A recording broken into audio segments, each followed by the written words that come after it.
Party అంతర్గత వ్యవహారాల మీద దృష్టి సారించాల్సిన అవసరం ఉంటుంది అని చెప్పేసి మీ పార్టీలో ఉన్నటువంటి మీ నేత కూతురే బయటకు వచ్చి మాట్లాడుతున్న విధానాన్ని మనం చూస్తున్నాం. కర్మ హిట్ బ్యాక్ అంటుంది ఆమె బయటకు వచ్చిన తర్వాత. కర్మ హిట్ బ్యాక్ అంటే ఆమె మమ్మల్ని అన్నదో రేవంత్ రెడ్డి గారిని అన్నదో కార్ని ఎగ్రేసిన వాళ్ళని అన్నదో ఎవరినన్నదో. కర్మ హిట్ బ్యాక్ అనే పేరు ఏం లేదు కదా. కర్మ హిట్ బ్యాక్ అంటే మళ్ళీ రేపు పొద్దున నువ్వు కూడా ఓడిపోతావు, ఎందుకు తొందరపడుతున్నావు అని ఆ పార్టీని అన్నదో. ఏ పార్టీని అన్నదో తెలియదు. ఆమెకు మాకు ఉన్నదే రక్త సంబంధం ఉన్నది కానీ రాజకీయ సంబంధం కట్ అయిపోయిందా. రాజకీయ రాష్ట్రం అంటే మీరు చరిత్ర చూస్తే సంజయ్ గాంధీ ఇందిరాగాంధీ సంజయ్ గాంధీ అంటేనే కాంగ్రెస్ పార్టీ. ఆ సంజయ్ గాంధీ గారి వైఫ్ వారి మరణాంతరం బీజేపీలోకి పోయారు. సంజయ్ గాంధీ కొడుకు కూడా బీజేపీ నుంచి ఎంపీ అయ్యిండు. ఎన్టీ రామారావు గారి కూతురు కూడా పక్క రాష్ట్రంలో వేరే పార్టీకి అధ్యక్షురాలు. కరుణానిధి వైఎస్ రాజశేఖర రెడ్డి గారు వారు పోయారు. కరుణానిధి ఉన్నప్పుడే కరుణానిధి పెద్ద కొడుకును సస్పెండ్ చేయడం జరిగింది ఆంజనేయులు. శివసేన రాజ్ ఠాకరే పోయిండు. ఈ మధ్యన శరద్ పవార్ కొడుకు అజిత్ పవార్ పోయిండు. ఇవన్నీ రాజకీయాల్లో ఎవరి ఎత్తుగడలు ఎవరి అధికారం కోసము నానా రకాలుగా ప్రయత్నం చేస్తారు. కవిత గారు కూడా మీరేమంటారు, ప్రయత్నం చేయడం వేరు, కానీ ఆమె నేరుగా ఇప్పుడు అధికారంలో ఉన్న పార్టీకి సంబంధించిన దాంట్లో కాకుండా మీ పార్టీ నాయకులపై సొంత రక్తంపై ఎందుకు విమర్శలు చేస్తుందంటే ఏం చెప్పాలి? రక్తం ఉండదు రాజకీయంలో, రాజకీయమే ఉంటది అంతే, రక్తం ఉండదు. కవిత గారు మా పార్టీ నుంచి వెళ్ళిపోయారు అంతే. ఆమెకు మాకు రక్త సంబంధం ఉంది, రాజకీయ సంబంధం ఇస్ కట్. కాబట్టి కవిత గారు ఏది మాట్లాడినా మీరు అంత పెద్ద అగ్రెసివ్ గా తీసుకోవాల్సిన అవసరం లేదు. చరిత్ర చెప్తుంది, పక్క రాష్ట్రాలు చెప్తున్నాయి, సెంట్రల్ లో చెప్తుంది, అందరు చెప్తున్నారు. ఎవరి రాజకీయ ప్రియారిటీ ఆమె బీజేపీ కాంగ్రెస్ కు ప్లస్ మాట్లాడుతుందా, బీజేపీ ప్లస్ మాట్లాడుతుందా తెలియదు. మా పార్టీ నుంచి సస్పెండ్ చేశాము, మా పార్టీలో ఎంపీ గెలిచింది, ఎంపీ చేశాము, ఎమ్మెల్సీ చేశాము. ఉద్యమ నాయకురాలి కూతురు ఒక పెద్ద స్థాయిలో ఉండాలి, మరి ఎందుకు చేస్తుందో మాకు తెలియదు. ఏం కాదు, కరుడు కట్టిన కార్యకర్తలు ఉన్నారు. ఆమె ఏది చేస్తే 78,000 ఓట్లు వచ్చినాయని చెప్తున్నాం. అక్కడ డ్యామేజ్ అయితే 20,000 ఓట్లు రావాలి, డ్యామేజ్ అయితే 78,000 ఓట్లు వస్తాయి. ఎందుకన్నా మరి ఇప్పుడు రాష్ట్రంలో ఉన్నప్పుడు ఒక అనిశ్చిత పరిస్థితి ఎదురవుతుంది. ఏ పార్టీకైనా ఒక రోజు అధికారం, ఒక రోజు ప్రతిపక్షం, ఇంకో రోజు అధమ స్థాయికి వచ్చి, ఇంకో రోజు హై రేంజ్లో ఉండొచ్చు. ఇది లెక్కే. బట్ ఇంతగానము ఎందుకు ఆమె ఒక పార్టీని కానీ లేకపోతే కొందరు వ్యక్తులను టార్గెట్ చేస్తుంది? టార్గెట్ చేస్తే ఇప్పుడు హరీష్ గారిని ఏదన్నా అంటేనే కవిత గారిని కొన్ని టీవీలలో, కొన్ని వార్తలలో, పత్రికల్లో పెద్ద హెడ్లైన్ రాస్తారు. ఆమె హెడ్లైన్ రావాలి.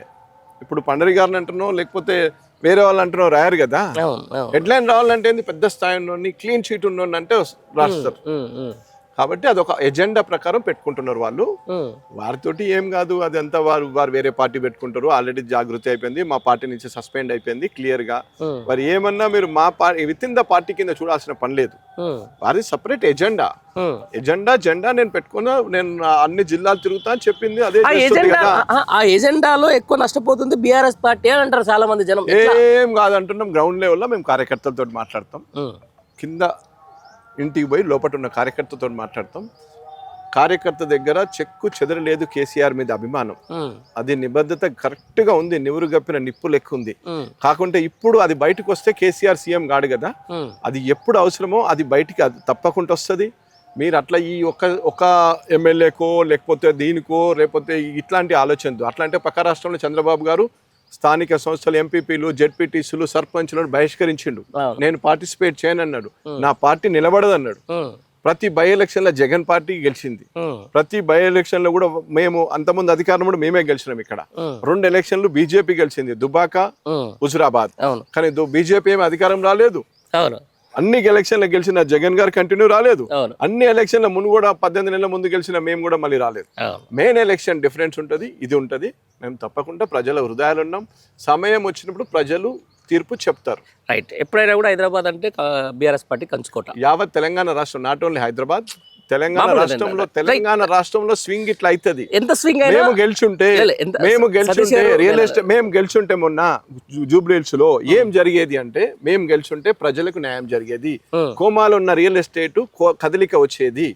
కదలిక తోటి మళ్ళీ మూమెంట్ కొంత అటు ఇటు ఉన్న వాళ్ళకు మూమెంట్ స్లైట్ గా టేక్ ఆఫ్ అయ్యేది ఒకటి.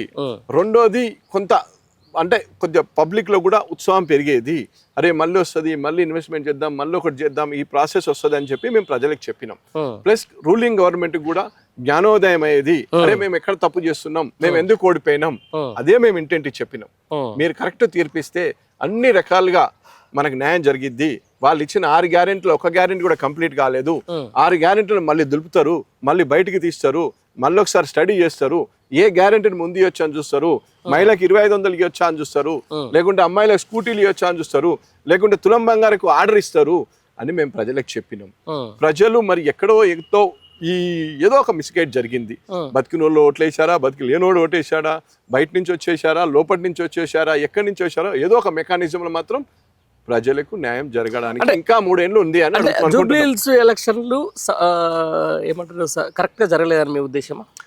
కరెక్ట్ జరగలేదు. ప్రజాస్వామ్యం కూని అయిందని మేము చెప్తున్నాం కదా. యావత్ మేము మా సామాన్య కార్యకర్తలు తిరగొద్దన్నారు. డిప్యూటీ సీఎం ఏమో ప్రజాస్వామ్యం కూని అయిందని అంటారు కానీ ప్రజలు మిమ్మల్ని అంగీకరించలేదని చెప్పేసి మాత్రం మమ్మల్ని అంగీకరించారు కదా. మేము గ్యాప్ మాకు లాస్ట్ టైం ఎలక్షన్ మాగంటి గారు గెలిచిన దానికి మేము గెలిచిన దానికి గ్యాప్ తక్కువ, ఎక్కువ మార్జిన్ ఎక్కువ ఉంటే మేము బాగా 2-3 వేల ఓట్లు. మీకు ఎంపీ ఎలక్షన్ లో మార్జిన్ కంటే మొన్నటి ఎలక్షన్ లో మాకు పెరిగింది.